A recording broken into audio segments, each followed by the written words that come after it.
Nagpahayag na matinding kalungkutan ang Pangulo ng World Boxing Council matapos maging opisyal ang paglipat ni Mark Magsayo sa SUFA Boxing na pinamumunuan ni Dana White. Kumbaga ay opisyal na wala na sa mainstream boxing etong si Magsayo.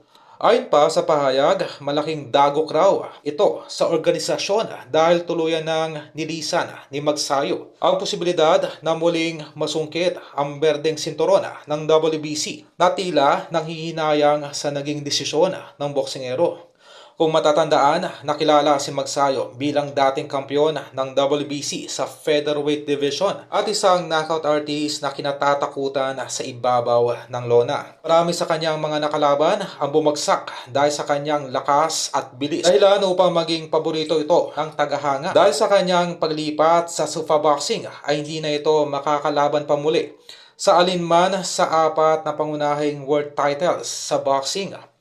Kabilang ang mga sinturon ng World Boxing Association, International Boxing Federation at World Boxing Organization, bukod pa sa WBC. Sa ilalim ng SUFA Boxing, ang pangunahing kantipala ay ang tinatawag na SUFA Belt na hiwalay at hindi kinikalala ng tradisyonal na apat na major sanctioning bodies. Bagamat malaki ang potensyal ng bagong tatag na promosyon, sinasabi sa ulat na nananatiling mabigat para sa WBC ang pagkawala ng isang dating kampyon na tulad ni Magsayo.